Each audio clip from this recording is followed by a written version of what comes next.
नमस्कार, मैं सोनू कुंतल। आप देख रहे हैं व्यूज़ इंडिया। कहते हैं कि ब्रज के कण कण में ईश्वर हैं और ब्रज के पानी की हर बूंद बूंद में गंगा है। ब्रज की परिक्रमा लगती है 84 कोस की।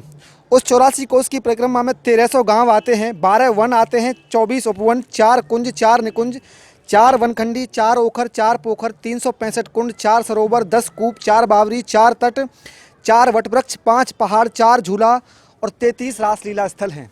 उन तमाम स्थलों में से एक स्थल वो है जिस पर हम खड़े हैं। इधर राधा कुंड है, बगल में कृष्ण कुंड है और बीच में जिस पट्टी पर हम खड़े हैं वो संगम है। इस सब के बारे में मैं अपने ज्ञान चक्रों से कुछ कह सकूं वो इतने खुले नहीं हैं। उसके लिए हमारे साथ ऊपर ही आ जाइए। उसके लिए हमारे साथ ब्रज के भक्त हैं चैतन्य महाप्रभु जी के, लक्ष्मी नारायण जी। अपने बारे में भी बताएंगे, अपनी मंडली के बारे में। पीछे बच्चे हैं जो लगातार हरि संकीर्तन करते हैं, क्यों करते हैं उस पर भी बातचीत होगी। सबसे पहले शुरुआत करेंगे राधा कृष्ण कुंड की महिमा के बारे में। जो आप दर्शन कर रहे हैं, पृथ्वी पर अत्यंत सुदुर्लभ दिव्य स्थान का आप दर्शन कर रहे हैं। यही है श्री राधा कुंड और राधा रानी। महिमा 3 लोक ने जानी। एक बार की बात है भैया बहनों, जब श्याम सुंदर यहाँ गौचारण लीला कर रहे थे तो गौ चराते चराते अचानक कंस के द्वारा भेजा हुआ अरिष्टासुर राक्षस आ गया। अरिष्टासुर राक्षस आ गया तो उसने देखा ओ कन्हैया गैयाओं से बड़ा प्रेम कर रहे हैं, तो वो बछड़े के रूप में, सांड के रूप में आ गया और उतना डरावना था, इतनी दुर्गंध थी उसके शरीर में कि सभी लोग भय से कांपते हुए कन्हैया कन्हैया कन्हैया हमें रक्षा करो, हमें बचाओ। कन्हैया ने देखा अरे ये कौन है,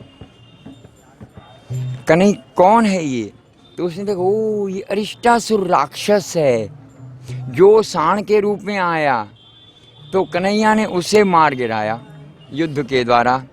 अब जब ये संवाद फैला इस ब्रज धाम में, अरे भैया सुनती हो, इस कन्हैया ने इसको राक्षस का वध किया जो अरिष्टासुर, जो कि बछड़े के रूप में था।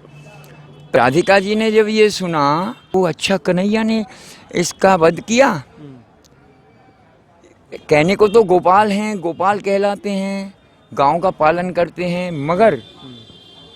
मगर इस तरह से तो कृष्ण को वध का पाप लगा। इसीलिए जाओ सखियों कृष्ण से कह दो हमसे कोई बात नहीं करेंगे। अब कन्हैया की तो पूरी लीला राधा रानी से लेकर है। अब किस तरह से तो श्याम सुंदर को पेश होना पड़ा। हे राधिके, हे किशोरी जू, वो बछड़ा नहीं, वो तो राक्षस था। अरे वो ब्रज गोपियों को और ब्रजवासियों को दुख देता, इसलिए मैंने उसका हनन किया। अच्छा ही किया ना।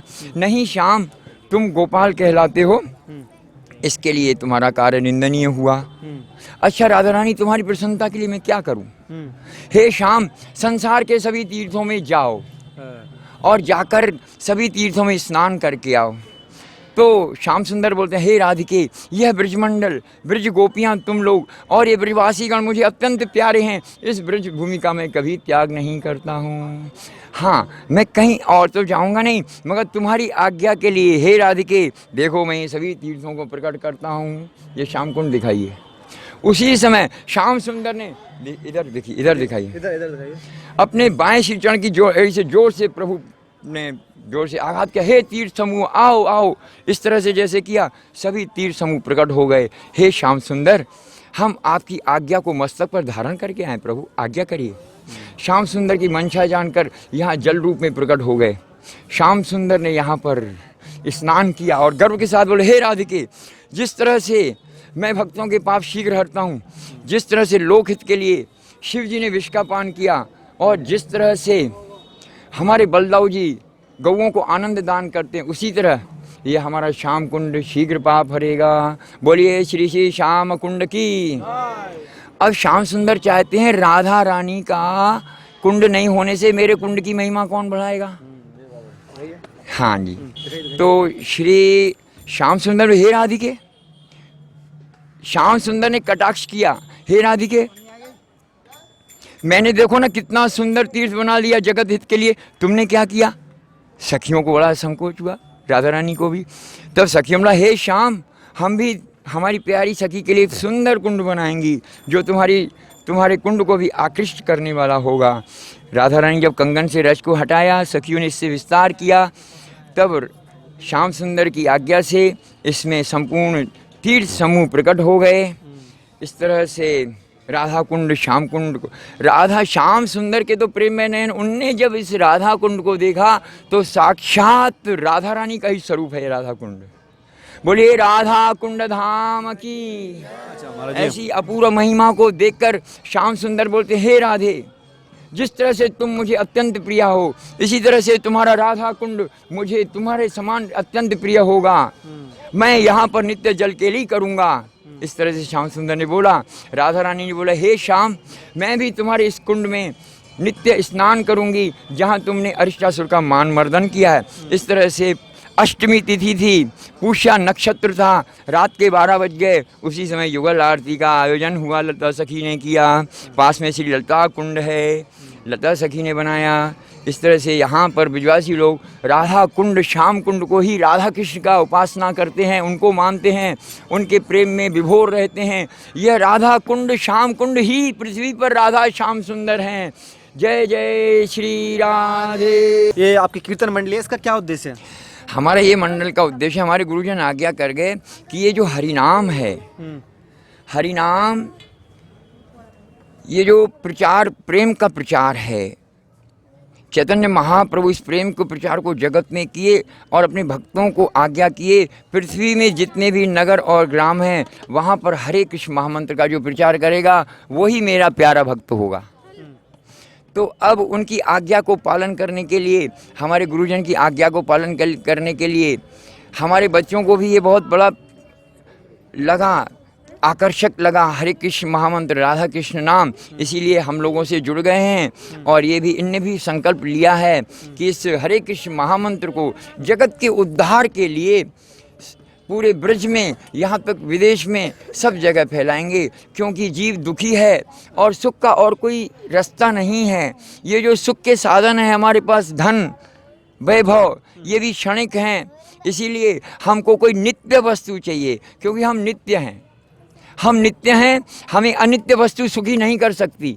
इसके लिए ये बच्चे लोग समझ गए हैं, इसीलिए हमारे संकल्प से संकल्पित हुए हैं और अब इसी के प्रचार करने में लगे हुए हैं, अपना जीवन समर्पित कर देंगे। जैसे सेना आर्मी क्या करती है, अपने जीवन को कुर्बान करती है देश की रक्षा के लिए, और ये छोटे बच्चे अपने जीवन को कुर्बान कर देंगे हरिनाम महाप्रभु के आज्ञा को पालन करने में, गुरु आज्ञा को पालन करने में लिए। इसीलिए इनका शिक्षण प्रशिक्षण विष्णु प्रिया गौरांग संस्था के अंतर्गत चल रहा है।